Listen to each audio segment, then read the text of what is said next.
Good. What's up Wednesday, everybody? So we're at the straight road today. We've got Deborah Murphy, May, Rosie, Tucker, Nova, and Hamish. I'm not throwing the stick, Nova. Nice try. Denver, out of it, whatever it is. Okay.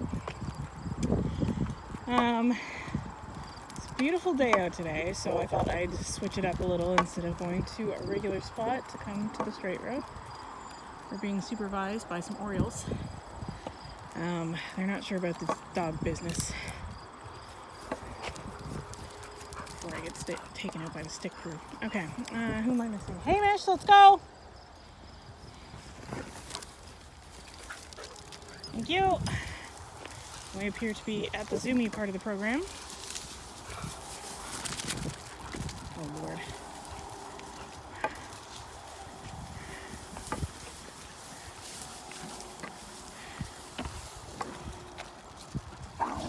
Hamish! That's one! Hamish! Enough.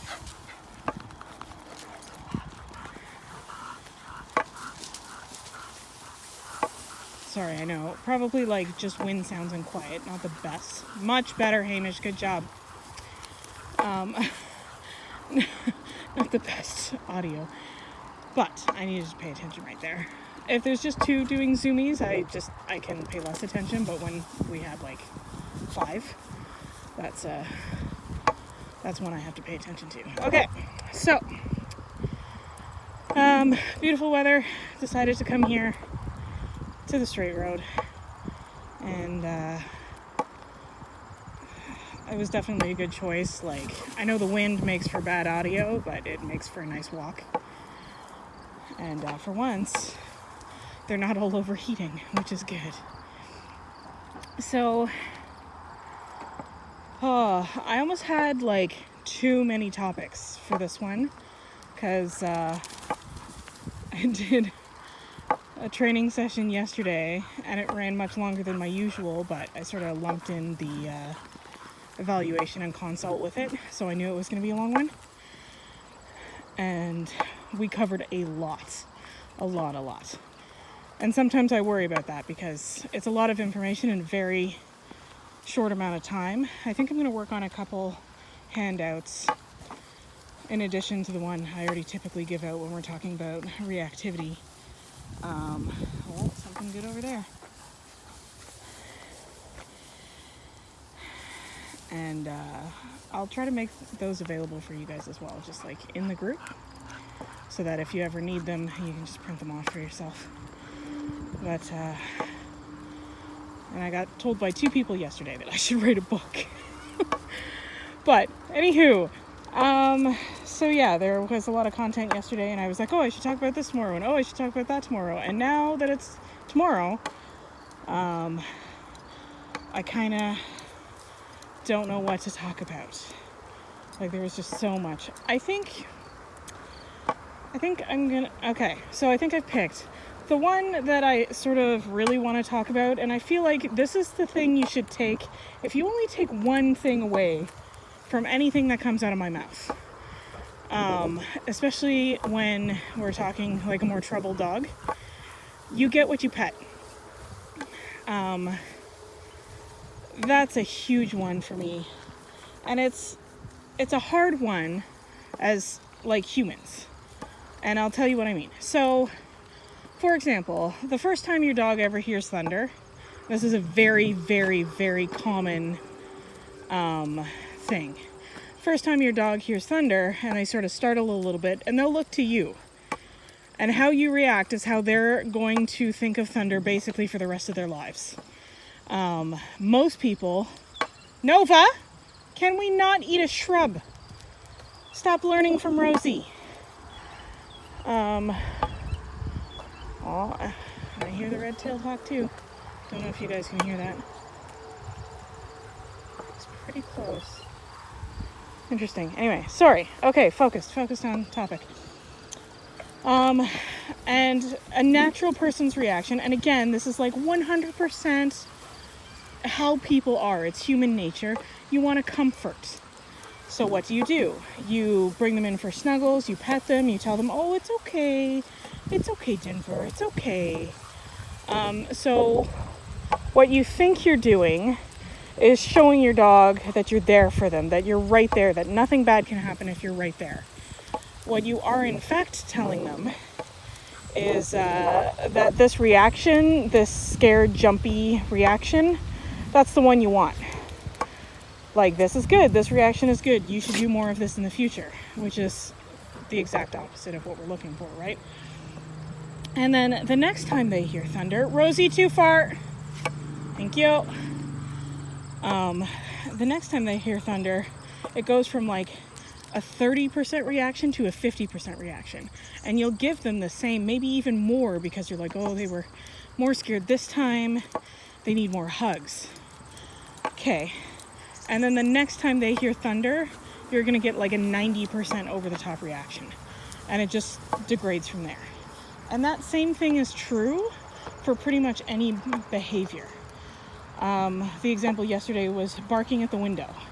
And like, I don't mean just barking at the window, I mean like full on going poltergeist at the window. And a completely natural... Nova! Rotten child! Get out of here! Go, no, away from the shrub. Go. Thank you.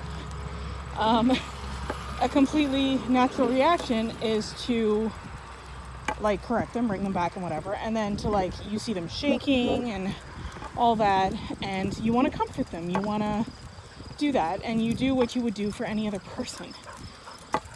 And again, what you're doing is you're reinforcing that complete over the top reaction that they have to the window.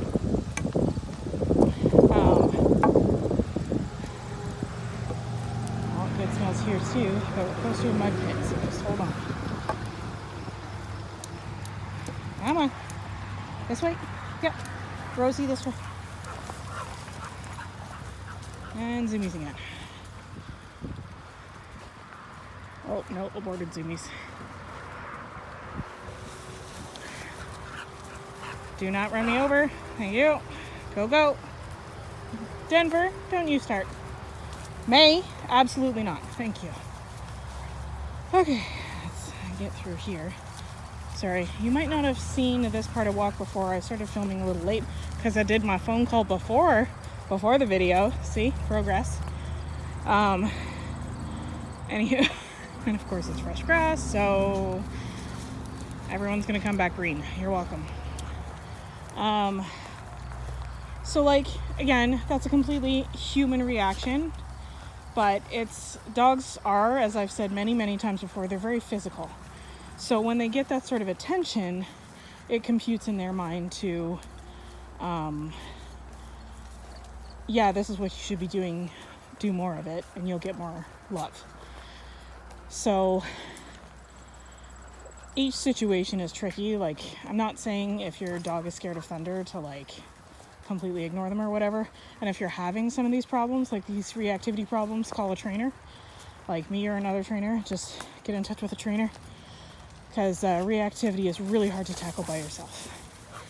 Anywho, but it's something to watch for. Like, if you catch yourself doing it, stop. Like, if there's an undesirable behavior and your dog seems to be getting worse, and every time they do that behavior, you are petting them, it's because you're petting them. So that sort of, and just keep in mind, like, you get what you pet. So make sure, oh, don't run into me or the stick, thank you.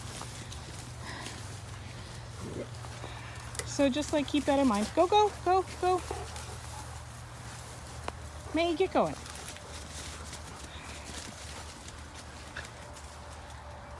How's May's being a brass? Trying to get his tail. Yeah, I saw that.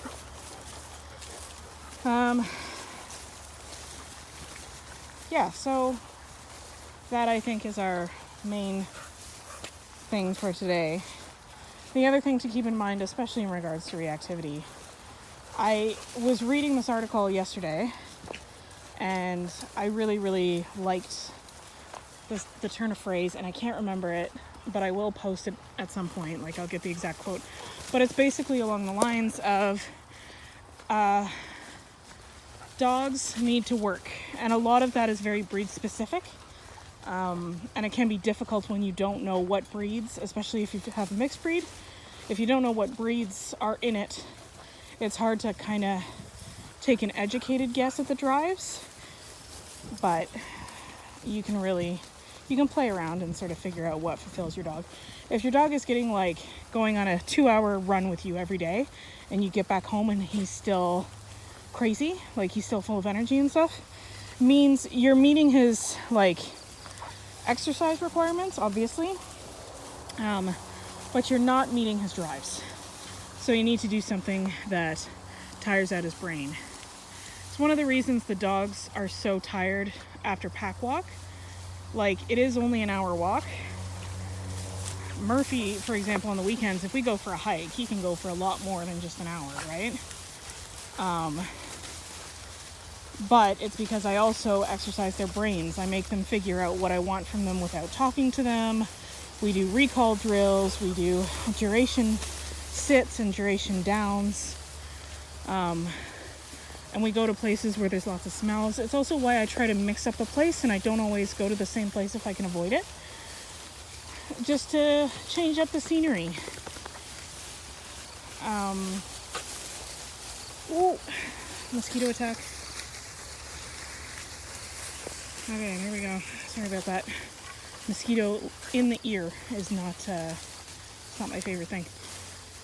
Anyhow, so back to the quote. It's along the lines of, if you don't give your dog a job, he'll become an entrepreneur and start his own company. And you won't necessarily like the job that he's picked. So in the example of like barking at the window, dog has decided that he's a guard dog.